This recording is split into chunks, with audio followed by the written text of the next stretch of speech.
I'll be 100% honest with you. There's a good chance I skip leg day, but I'm not skipping chest day. The chest is the mecca of the body. You can get away with maybe having a little bit of a gut, not just being 5% body fat. But if you have a nice chest, it just, what's the word? Neutralizes the other parts of your body that might not look amazing. Especially when you can see that the chest is poking through the shirt. So I might miss leg day, but I'm never missing a chest day. So what are the best exercises to work out your chest? A lot of people are gonna say bench press, dumbbell bench press, and those type of movements. And they're pretty good, but body weight chest exercises are going to be far superior. For example, there are a lot of people who can bench press that can't do ring dips. There's not a lot of people that can do a lot of ring dips that can't bench press a lot. Body weight exercises usually always translate to weighted exercises, but weighted exercises don't always translate to body weight exercises. So let's go over my favorite exercises to really build a nice chest. So the first exercise that's really good to build a nice chest is a push-up. But here's the kicker, you have to have the right technique when you do it. So if you just drop down and just start busting out push-ups, you're probably not gonna feel it in your chest. You'll probably feel it in your arms. But when you do your push-up, I want you to focus on having your hands slightly outside of your shoulders and pushing your hands kind of towards your hips.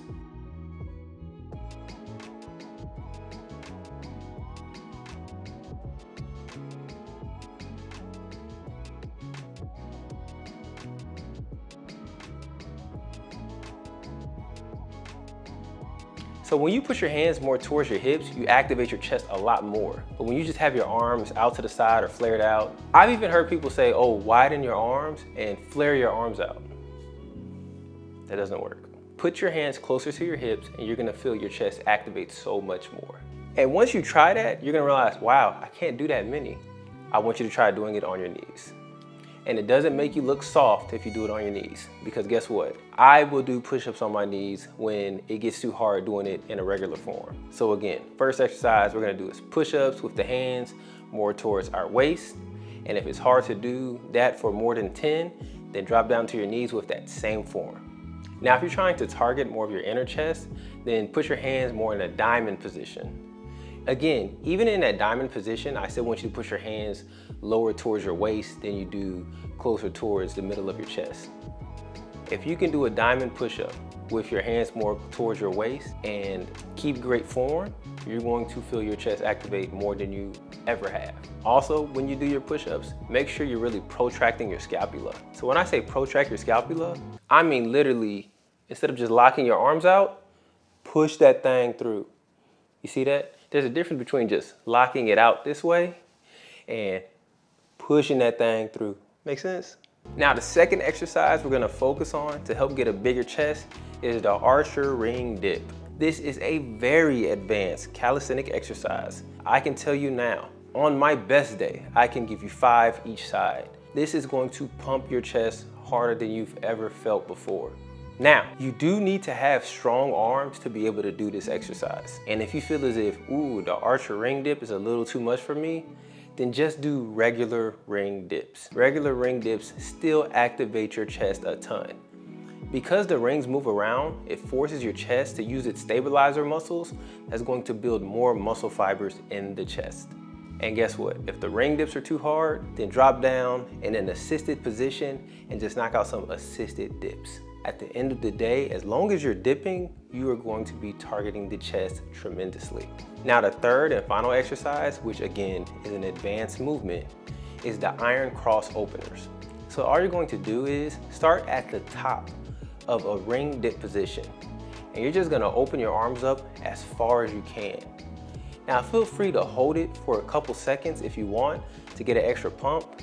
But once you hold it and you realize you're losing form, close your arms back in. And you're just gonna perform that for reps, opening up as wide as you can, closing it.